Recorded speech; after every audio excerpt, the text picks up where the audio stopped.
뭐? 신혼집이 남자 명이라고요? 웃기시네. 당연히 우리 딸 명으로 해야죠. 네, 그게 무슨. 아니, 요즘 세상에 남자 명으로 해놓고 나중에 딸 뜬골 빼먹으려고 그러시는 거 아니에요? 그래도 7년 동안 아들이 모아온. 7년이요. 우리 딸은 지금까지 뭐 했는데요? 한 달에 화장품 값만 100만 원이에요. 우리 딸이 얼마나 아끼며 살았는지 아세요? 저희 아들이 식당일 도와주면서 어렵게 모은 돈인데. 아이고 식당 일이요. 우리 딸을 식당 허드레를 시키자고 그러시나 봐. 상견례 자리에서 이런 말도 안 되는 소리를 하시게. 여보, 일어나요. 더 이상 이야기 나눌 필요 없겠어요. 어머 지금 뭐 하시는 거예요? 앉으세요. 우리 며느리감이 식당일 한다는 게 자랑이라도 된다고 그러시나? 세월이 준 선물, 당신의 이야기를 전하는 세월의 지혜입니다. 여러분, 오늘도 찾아와 주셔서 감사합니다. 영상을 시작하기 전 구독과 좋아요 부탁드립니다. 여러분의 작은 관심이 저희에게는 큰 힘이 됩니다. 파혼으로 끝난 그날의 상견례. 그 자리에 오기까지 이미 수많은 적신호가 있었습니다. 첫 번째 신호는 예비 신부 어머니의 통장 사진이었습니다. 상견례 장소를 정하기도 전에 우리 집 통장 잔고예요 라며 보내온 사진 한 장, 예금액이 찍힌 부분만 살짝 보이게 찍어서 보내왔습니다. 혹시 무슨 의미로 보내신 건가요?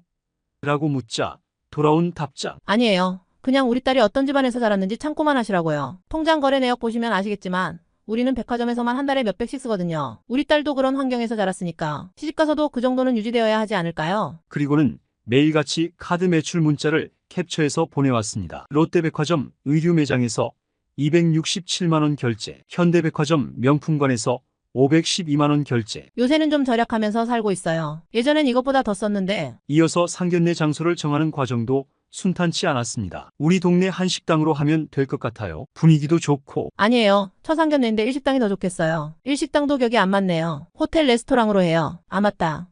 삼성동 프렌치 레스토랑이 제일 좋겠어요. 1인당 25만 원 정도 하는데 예약금은 신랑 측에서 먼저 보내주세요. 아 그리고 와인 페어링 코스로 해야 해요. 1인당 40만 원 추가요. 장소를 결정하고 나자마자 결혼식 이야기가 나왔습니다. 결혼식은 당연히 신라호텔 웨딩홀이죠.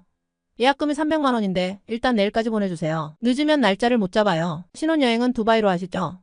아들이 우리 딸 고생시키지 않으려면 퍼스트 클래스는 기본이에요. 버즈칼리파 스위트룸으로 예약하시고. 신혼살림 리스트를 받았을 때는 정말 할 말을 잃었습니다. 냉장고는 비스포크로 해주세요. 사도와의 와인셀러 포함된 모델이요. 식기세척기는 밀레로 하고요. 세탁기는 무조건 트롬 스타일러랑 세트예요. TV는 83인치로 해주세요. 우리 딸이 드라마 볼 때 큰 화면으로 봐야 해서요. 주방용품은 전부 스타오브나 르크루제로 맞춰주세요. 우리 딸이 저가 브랜드는 안 써요. 커피 머신은 요즘 브랜드 아무거나 하면 안 되고 라마르 좋고요. 우리 딸이 브런치 카페 가면 항상 이 브랜드만 찾거든요. 한숨이 나왔습니다. 신혼살림 리스트의 총 금액이 무려 5천만 원. 우리 식당 주방 기구를 전부 바꾸고도 남을 금액이었습니다. 그러다 예비 신부 오빠의 아내를 통해 충격적인 이야기를 듣게 됐습니다. 처음에는 저도 비슷했어요. 신혼집 인테리어에 3천만 원을 썼는데 시부모님이 그러시더라고요. 네가 번 돈으로 이런 걸 사느니 우리한테 주는 게 낫지 않니? 그렇게 시작해서 제 월급의 70%를 상납하게 됐어요. 지금은 반지하에 살고 있어요. 전세금도 다 뺏기다시피 했거든요. 아들 내외가 우리 앞으로 대출받아서 투자하면 돈 벌 텐데 왜 자기들 집에 묶어두냐면서. 더 놀라운 건 예비 사돈의 실체였습니다. 알고 보니 그들은 20년 넘게 월세살이를 하고 있었고 자녀들 결혼 때마다 신랑 측에게 터무니없는 요구를 해왔다고 합니다. 상견례를 이틀 앞두고 갑자기 받은 문자는 정말 충격이었습니다. 내일 모레 우리는 편하게 입고 갈 거예요. 사실 우리 등산 동호회 모임이 있어서요. 식사 후에 바로 가야 해서 당신들도 정장 입고 오면 우리가 불편해질 것 같으니 적당히 입고 오세요. 그리고 곧바로 보내온 두 번째 문자. 아 그리고 식사 계산은 신랑 측에서 하는 게 당연하죠. 우리 등산 동호회 회원 두 분도 잠깐 드릴 것 같은데. 상견례 당일 고급 프렌치 레스토랑 입구에서 30분을 기다렸습니다. 제가 20년 동안 식당을 운영하면서 손님을 기다리게 한 적은 단 한 번도 없었는데 아이러니하게도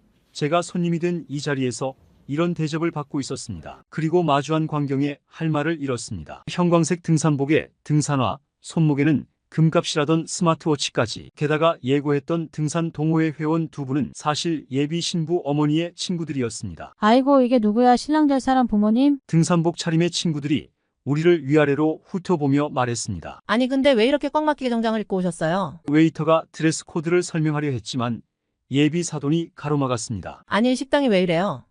돈 내고 먹으러 온 손님한테 우리가 여기 VIP 회원이에요. 매달 수백만 원씩 쓰는데. 주변 손님들의 시선이 일제히 우리 쪽으로 쏠렸습니다. 정중히 차려입은 우리 가족과 등산복 차림의 그들. 그 부조화 속에서 웨이터는 난처한 표정을 짓고 있었죠. 자리에 앉자마자 와인 리스트를 펼친 예비 사도는 이 와인으로 할게요. 1인당 한 병씩이요. 지그시 눌러 가리킨 와인은 병당 200만 원이 넘는 것이었습니다. 아니, 와인이 너무 많은 것 같은데. 제가 조심스레 말을 꺼내자 예비 사도는 비웃듯 말했습니다. 식당 하시는 분이 이런 자리에서 계산 걱정하시면 좀 그렇지 않나요?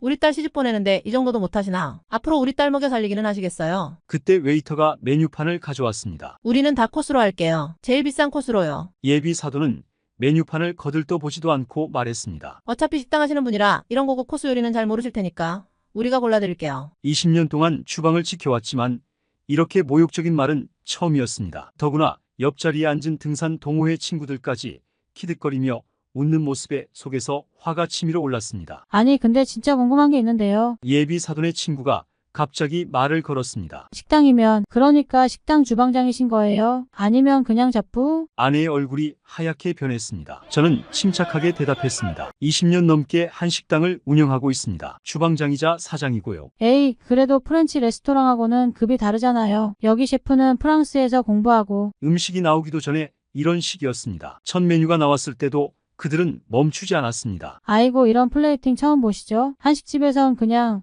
철판에 막 던지듯이 내는 거 아닌가요? 제 아들의 얼굴이 점점 굳어갔습니다. 아들의 어깨가 떨리는 게 보였습니다. 7년 동안 우리 식당에서 일하며 늘 자부심을 가졌던 아들인데, 그리고 마침내 폭탄 선언이 터졌습니다. 아니 그나저나 신혼집 이야기는 언제 할 거예요? 와인을 한 모금 마신 예비 사돈이 입을 열었습니다. 7년 동안 모았다는 전세금 당연히 우리 딸 명의로 하실 거죠? 순간 테이블이 조용해졌습니다. 아들이 그 돈을 어떻게 모았는지 너무나 잘 알기 때문이었죠. 매일 새벽 4시 도매시장에서 식자재를 고르는 일부터 주방 보조로 시작해 이제는 제 곁에서 믿음직한 요리사가 된 시간까지, 대학 다닐 때도 틈틈이 알바비를 모으고 군대 다녀와서는 본격적으로 식당 일을 배우면서 모은 돈이었습니다. 그래도 그건 좀. 제가 말을 꺼내려는데 예비 사돈이 자르듯 말했습니다. 아니 말이 나온 김에 하는 말인데 식당이 그렇게 잘 되신다면서요?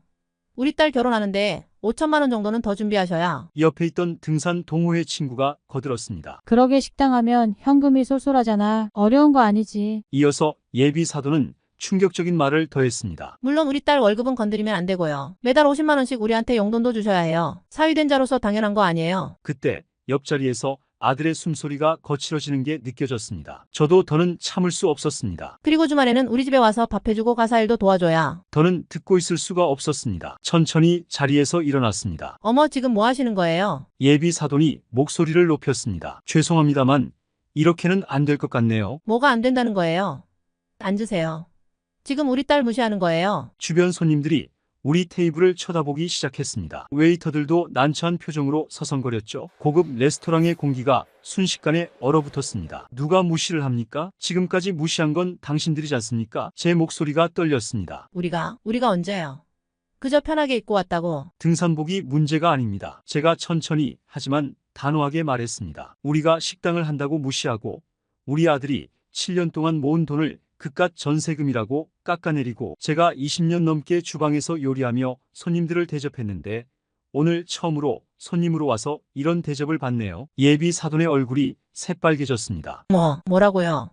당신들이 우리를 손님 귀한 줄 아는 사람이 사람 귀한 줄은 모르시네요. 그 순간 레스토랑 안이 완전히 조용해졌습니다. 다른 손님들의 수저놓는 소리조차 들리지 않았죠. 여보, 가시죠. 아내가 조용히 일어났습니다. 잠깐만요. 지금 이러고 가면 예비 사돈이 자리에서 벌떡 일어나며 소리쳤습니다. 우리가 얼마나 체면이 깎이는 줄 아세요? 이 식당에서 우리가 얼마나 VIP인데. 아니 거기 서세요. 어디 가시는. 그때 옆 테이블에 앉아 계시던 노신사 한 분이 말씀하셨습니다. VIP라는 분들이 매너는 영 아니신가 보네요. 예비 사돈의 친구들이 발끈했습니다. 뭐라고요? 이게 당신들이랑 무슨 상관이? 노신사가 빙긋이 웃으셨습니다. 제가 이 레스토랑 오너입니다만 순간 예비 사돈의 얼굴이 하얗게 변했습니다. 아니 그게. VIP 회원이라고 하셨는데 처음 뵙네요. 우리 레스토랑은 VIP 제도가 없는데 말이죠. 식당을 하는 사람으로서 그 순간 묘한 쾌감이 들었습니다. 허세였던 거죠. 그들의 모든 게 다 허세였던 겁니다. 아버지. 아들이 떨리는 목소리로 불렀습니다. 그래 가자. 예비 사돈이 하얗게 질린 얼굴로 소리쳤습니다. 이러고 가면 우리 딸 앞길이 막히는 거예요. 이게 얼마나 유명한 맛집인데. 레스토랑 주인이신 노신사가 다시 한번 웃으셨습니다. 맛집이요? 제가 보기엔 저분들이 운영하시는 한식당이 더 진정한 맛집일 것 같은데요. 그렇게 우리는 레스토랑을 나왔습니다. 찬 바람이 불었지만 이상하게도 가슴 한켠이 따뜻했습니다. 그때 등 뒤에서 아내를 부르는 예비 사돈의 고함 소리가 들렸습니다. 당신도 여자로서 이해할 거 아니에요. 딸을 시집 보내는 마음이. 아내가 걸음을 멈추더니 천천히 돌아봤습니다. 네, 전 이해해요. 하지만 제가 이해하는 건 딸을 시집 보내는 마음이지. 딸을 이용해 사리사욕을 채우려는 마음이 아니에요. 뭐라고요? 그리고 전 식당하는 남편이 자랑스러워요. 매일 새벽부터 밤늦게까지 손님들 한 분 한 분 정성껏 대접하는 모습이 존경스러워요. 우리 아들도 그런 아버지 밑에서 자라서 다행이고요. 아내의 목소리가 떨렸습니다. 당신들은 우리를 무시했지만 우리 가게에 오시는 손님들은 달라요. 20년 동안 우리 음식을 먹고 자란 아이들이 이제는 자기 아이들 손잡고 찾아와요. 그게 얼마나 값진 건데. 예비 사도는 말문이 막힌 듯 했습니다. 그때 레스토랑에서 예비 신부가 뛰어나왔습니다. 어머님, 정말 죄송해요. 눈물을 흘리며 고개를 숙이는 예비 며느리를 보니 마음이 아팠습니다. 아가씨 잘 살아요. 부모님 말씀대로 당신은 좋은 집 딸이에요. 그러니 더 좋은 인연 만나실 거예요. 당신들 때문에 우리 딸 앞길이 막혔어요. 이런 식으로 끝내면. 예비 사돈의 날카로운 고성이 다시 들렸습니다. 그때였습니다. 레스토랑 입구에 검은색 고급 세단이 한 대 멈춰 섰고 중년의 신사 한 분이 내렸습니다. 이게 누구십니까? 로얄그룹 김 사장님 아니세요? 예비 사돈의 목소리가 갑자기 달콤해졌습니다. 허리를 90도로 굽히며 인사하는 모습이 너무나 낯설었죠. 아, 식당 사장님이시구나. 이번에 우리 본사 구내식당 입찰하신 분 맞죠? 순간 저도 놀랐습니다. 며칠 전 큰 기업의 구내식당 입찰에 참여했던 게 떠올랐습니다. 20년간의 노하우를 담아 정성껏 준비했던 서류가 생각났죠. 네, 맞습니다. 아, 그럼 이분들이 평가위원들이 극찬하던 한식당 사장님이시구나. 오늘 최종 심사했는데 만장일치로 결정났습니다. 축하드려요. 예비 사돈의 얼굴이 하얗게 변했습니다. 방금 전까지 무시하던 식당 하는 사람이 대기업 구내식당 운영권을 따냈다는 사실이 믿기지 않는 듯했죠. 아니, 그러니까 사장님은. 김 사장님이 웃으며 말을 이으셨습니다. 네, 이번에 저희가 연간 100억 규모의 구내식당 위탁 운영권을 맡기기로 한 겁니다. 직원들 건강을 책임지실 분을 뽑는 거라 심사가 까다로웠거든요. 아니 그러시면 진작 말씀을. 예비 사돈의 목소리가 달라졌습니다. 그럼 지금 이 상황은 오해가 있었던 것 같은데 우리 다시 들어가서. 김 사장님이 고개를 갸우뚱하셨습니다. 오해요? 방금 전까지 들려오던 그 고성은 뭐였나요? 예비 사돈이 당황한 듯 말을 더듬었습니다. 그게 사실은 서로 더 친해지려고 농담처럼. VIP라고 하셨다면서요. 레스토랑 주인이신 노신사도 밖으로 나오셨습니다. 아니 그게. 예비 사돈의 얼굴이 새빨개졌습니다. 제가 좀 전에 들은 바로는 식당이 뭐 어쩌고 잡분이 뭐니 그런 말씀을 하셨다던데요. 김 사장님의 표정이 굳어졌습니다. 사장님, 이쪽은 제가 20년 넘게 알고 지낸 친구입니다. 레스토랑 주인이 말을 이었습니다. 이분 식당 김치는 우리 레스토랑 셰프들도 인정할 정도예요. 프랑스에서 공부한 우리 헤드 셰프가 비결을 물어볼 정도니까요. 그제서야 예비 사돈 부부의 얼굴이 백지장처럼 변했습니다. 조금 전까지 무시하던 식당 하는 사람이 알고 보니 자신들이 상상도 못할 위치에 있었다는 걸 깨달은 걸까요? 저기. 예비 사돈이 굽실거리며 다가오려 했습니다. 이제 그만하시죠. 제 목소리가 생각보다 단단하게 나왔습니다. 연간 100억이든 월 매출이 10만 원이든 그게 중요한 게 아니지 않습니까? 잠시 침묵이 흘렀습니다. 우리 아들이 7년 동안 주방에서 배운 건 음식 만드는 법만이 아니었습니다. 손님 한 분 한 분을 존중하는 법, 주방 막내부터 설거지 아주머니까지 모두가 귀한 분이라는 걸 배웠죠. 예비 신부가 흐느끼고 있었습니다. 아가씨, 이건 당신 잘못이 아니에요. 당신 부모님이. 아니에요. 예비 신부가 말을 끊었습니다. 전 알고 있었어요. 부모님이 이러실 거란 걸. 그래서 상견례 전부터 계속 걱정했는데 막상 이런 상황이 되니까 아무 말도 못했네요. 죄송합니다. 그때 예비 사돈이 또다시 끼어들었습니다. 아니 우리 딸이 뭐가 죄송하다는 거야. 너는 우리가 널 위해서. 위해서요? 예비 신부의 목소리가 떨렸습니다. 두 언니 결혼도 다 이래서 망가졌잖아요. 오빠네도 이래서 힘들어하고. 그런데도 아직도 모르세요? 주변이 조용해졌습니다. 레스토랑 밖으로 나온 손님들도 직원들도 모두가 그 순간을 지켜보고 있었습니다. 난 그저 우리 딸들이 잘 살길. 예비 사돈의 목소리가 떨렸습니다. 잘 산다는 게 뭔데요? 예비 신부의 목소리가 점점 커졌습니다. 명품 백이에요? 비싼 가전제품이에요? 아니면 남들 앞에서 허세 부리는 거요? 얘가 왜 이러니 너 지금 엄마한테. 두 언니는 이미 다른 도시로 떠났어요. 오빠네는 반지하에 살면서도 매달 돈을 상납하고. 이게 부모가 자식을 위하는 거예요? 예비 신부의 눈에서 눈물이 흘렀습니다. 전 이제 알겠어요. 왜 식당 아저씨들이 매일 아침 도매시장에 가는지. 왜 주방 이모들이 땀 흘려가며 일하시는지 돈이 아니라 자부심이었던 거죠. 손님들이 맛있게 드시고 웃으시는 게 행복해서. 그러더니 갑자기 제 앞에 고개를 숙였습니다. 아버님 정말 죄송합니다. 전 이제 부모님 댁에서 나갈 거예요. 이런 식의 삶은 이제 끝내고 싶어요. 뭐라고. 예비 사돈이 벌떡 일어났습니다. 너 지금 부모 버리겠다는 거니? 버리는 게 아니에요. 예비 신부가 천천히 고개를 들었습니다. 이제야 진짜 제 삶을 찾으려고요. 그때 김 사장님이 한 걸음 앞으로 나섰습니다. 아가씨, 우리 회사 인사팀에서 일해보지 않으실래요? 마침 채용 공고가 떴거든요. 예비 신부의 눈이 커졌습니다. 네. 하지만 전 이런 상황에서도 자신의 잘못을 인정하고 새로운 시작을 결심하는 모습이 인상적이네요. 우리 회사에 딱 필요한 인재 같은데요. 예비 사돈이 순간 눈빛을 바꾸었습니다. 아이고 사장님 그러시다면 우리 딸. 죄송합니다. 예비 신부가 단호하게 말을 잘랐습니다. 지금은 그럴 형편이 아니에요. 제가 먼저 제 힘으로 시작해보고 싶습니다. 레스토랑 주인이신 노신사가 미소를 지었습니다. 아가씨, 우리 레스토랑 캐셔 자리도 있답니다. 관심 있으시다면.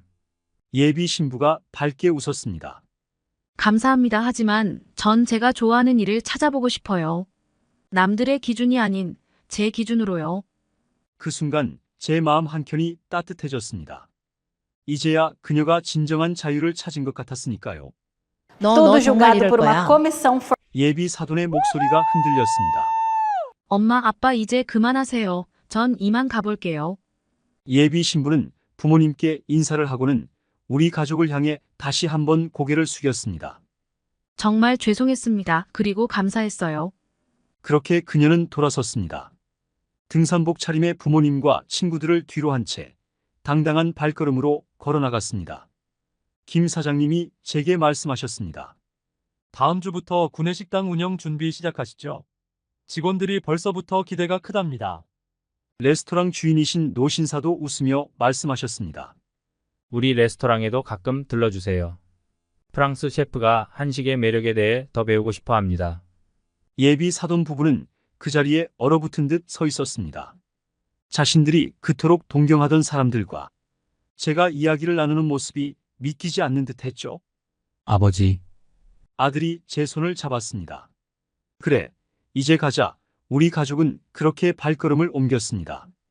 그리고 며칠 뒤 예비 사돈 부부가 이사를 갔다는 소식이 들려왔습니다. 체면을 차릴 수 없게 된 거겠죠? 1년이 지난 어느 날 아버님, 낯익은 목소리에 고개를 들었습니다. 예비 신부였던 그녀가 우리 식당을 찾아온 것이었죠. 이제는 제가 좋아하는 일을 찾았어요. 파티쇠 학원을 다니면서 카페 알바를 하고 있어요. 처음으로 제 힘으로 월세도 내고 학원비도 벌고 있답니다. 그녀의 얼굴에는 자신감이 가득했습니다. 부모님과는 연락? 제가 조심스레 물었습니다. 아직은 안 하고 있어요. 하지만 이제는 제 삶이 행복해요. 아, 그리고 그녀가 환하게 웃었습니다. 좋은 분을 만났어요. 초등학교 선생님이신데 얼마 전에 부모님을 뵈었어요. 그래? 네. 이번에는 제가 먼저 부모님을 알아봤어요. 평범한 공무원 가정이지만 자녀들을 얼마나 사랑하시는지 처음 뵙자마자 느껴졌어요. 저는 고개를 끄덕였습니다.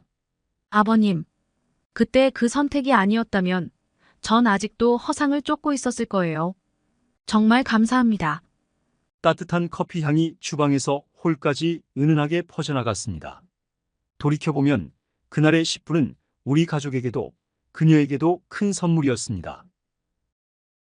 세상의 모든 부모님들께 말씀드리고 싶습니다. 자식을 자신의 욕심을 채우는 도구로 삼지 마세요. 그들의 행복이 곧 우리의 행복이니까요.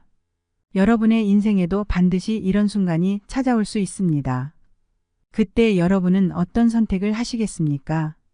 오늘도 시청해 주셔서 감사합니다. 다음 영상에서 또 다른 이야기로 찾아뵙겠습니다. 구독과 좋아요, 알림 설정까지 함께 해주시면 감사하겠습니다. 여러분의 소중한 관심이 더 좋은 콘텐츠로 보답하는 힘이 됩니다. 다음에 또 만나요. 안녕히 계세요.